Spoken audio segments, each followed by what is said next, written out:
दोस्तों नमस्ते। दोस्तों स्वागत है आप सभी का एक बार फिर से हमारे इस चैनल पर। दोस्तों आज हम बात करने वाले हैं 30-40 साल पहले के गांव के जीवन के बारे में। दोस्तों उस वक्त गांव के लोगों की जिंदगी उतनी आसान नहीं हुआ करती थी जितनी आजकल है। सुबह उठते ही सभी लोग अपने अपने काम पर लग जाया करते थे। छोटी से छोटी चीज़ों के लिए मेहनत बहुत ज़्यादा करनी पड़ती थी। मेहनत बहुत ज़्यादा थी लेकिन सुकून भी था।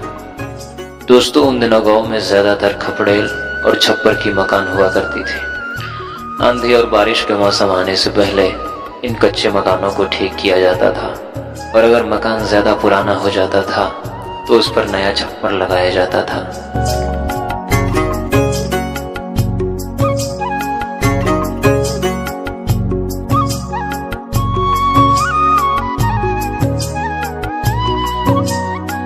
और दोस्तों उन दिनों खेती का सारा काम बैलों के द्वारा ही किया जाता था।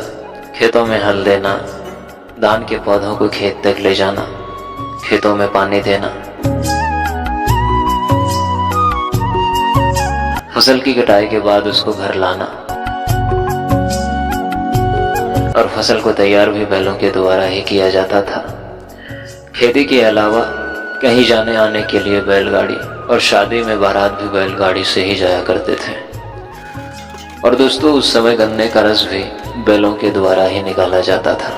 और दिन भर की थकान के बाद शाम को रेडियो पर विविध भारती की सुरीली तान मानो सारी थकान दूर हो जाती थी और बहुत ही खूबसूरत नज़ारा होता था।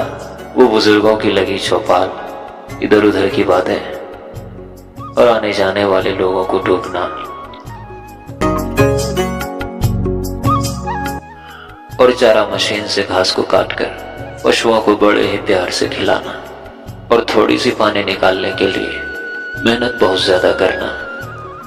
और दोस्तों उस समय गांव में अनाज इसी में रखा जाता था। ये मिट्टी से बनाया जाता है, इसे डेहरी बोलते हैं। इसमें अनाज बहुत दिनों तक सुरक्षित रहता था। और गांव में नदी में नहाने का मजा ही कुछ और होता था। गर्मी के मौसम में एक भी दिन नदी में नहाए बगैर नहीं गुजरता था।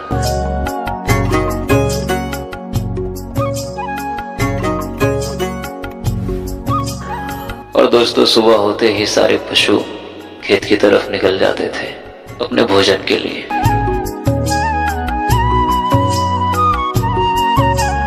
और दोस्तों रोज शाम के वक्त गांव में बाजार लगती थी। दिन भर काम करने के बाद लोग शाम को बाजार जाते थे सब्जियां खरीदने। वो शाम के वक्त लगने वाली बाजार का दृश्य ही कुछ और होता था। और दोस्तों ये छपरी का छोटा सा घर खेतों में बनाया जाता था ताकि यहाँ बैठकर सभी किसान अपने अपने खेतों की देखभाल कर सके।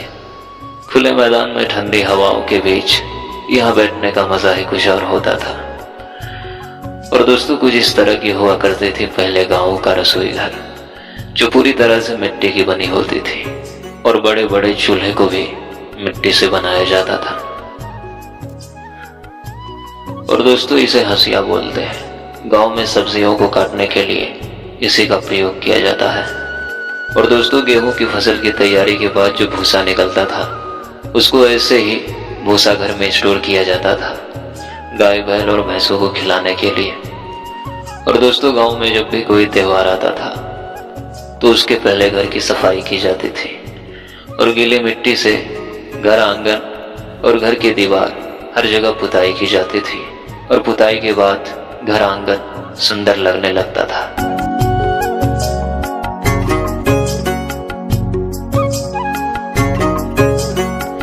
और दोस्तों उस समय जब गांव की महिलाएं कुएं से पानी भर के लाते थे तो उसको मिट्टी के घड़े में स्टोक करके रखा जाता था खाना बनाने और पीने के लिए। और दोस्तों जब कुएं में बाल्टी गिर जाती थी तो उसको इसी कांटे से निकाला जाता था। इसको हर जगह अलग अलग नाम से जाना जाता है। आप लोगों के यहाँ इसे क्या बोला जाता है कमेंट में ज़रूर बताना। तो दोस्तों आज के लिए बस इतना ही। और दोस्तों वीडियो को बनाने में बहुत ही मेहनत लगती है। प्लीज़ आप लोग चैनल को सब्सक्राइब कर दीजिए। मिलते हैं फिर से किसी ऐसी ही पुरानी यादों के साथ। तब तक के लिए धन्यवाद।